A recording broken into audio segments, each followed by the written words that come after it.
where you're sitting in the same room with your partner, yet you suddenly feel completely alone. Not because you're fighting, not because something is wrong, just this quiet, heavy feeling that something is missing. It actually happened to me last night, and it made me think about one of the biggest ironies of the world we live in today. We are more connected than ever, yet many of us feel more lonely than we have ever been. And if you have ever felt that kind of distance, even while sitting side by side with someone you love, then I want to talk about why that happens and how we can start bridging that gap. So I was sitting at home last night, just relaxing. It was one of those quiet evenings where everything finally slows down. My husband was sitting right in front of me. And the truth of the moment was he was on his phone. But honestly, so was I.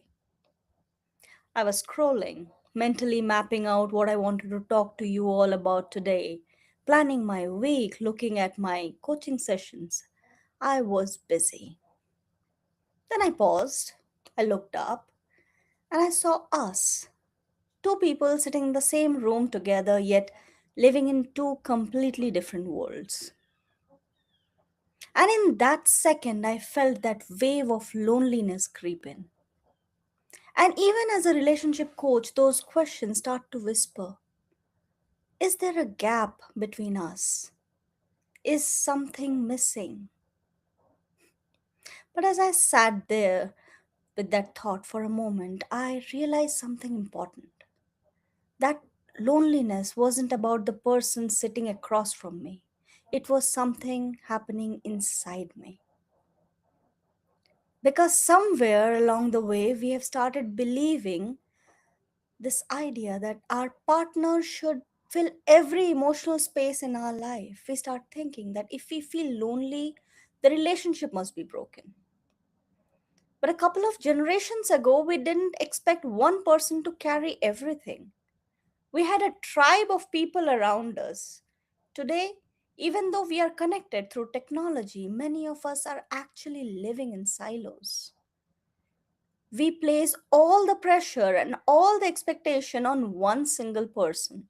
Some of us don't even have close friends anymore because we are so busy building a life, maintaining appearances, keeping up with everything that we think we are supposed to achieve.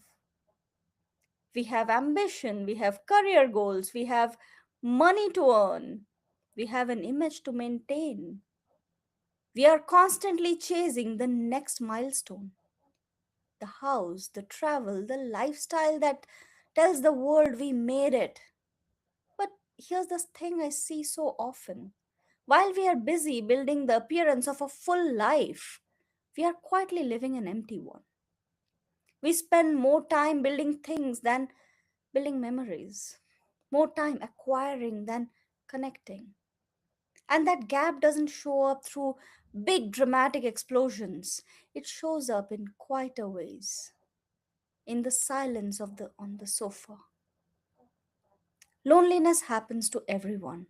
But if it starts becoming the background music of your life, then it may be time to stop and ask a different question. What are we actually investing in?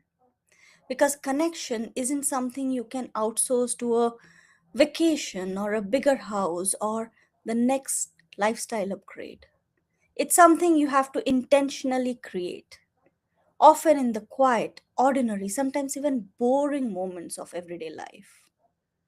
The real challenge isn't the technology, it isn't even our busy schedules.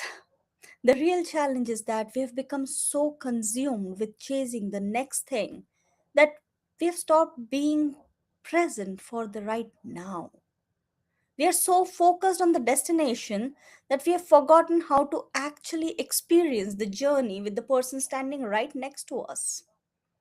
And sometimes it takes a moment, like last night, sitting in my own living room, feeling that unexpected wave of loneliness, to remind me that intimacy is a choice we make every single day. If you're feeling that distance tonight, don't run from it. Use it as a signal. Put down that phone, look up and experience the life that you have worked so hard to build. Because at the end of the day, a perfect life is just a hollow frame if you aren't truly alive and present inside it. And if this resonated with you today, I genuinely love to hear your thoughts in the comments. What part of this hit home for you? And if you feel like you and your partner are stuck in that place of being lonely together and you want to bring real connection back into your relationship, send me a DM. Let's look at how we can start bridging that gap and building the life that you want together, bringing it back home. Thank you for sitting with me today.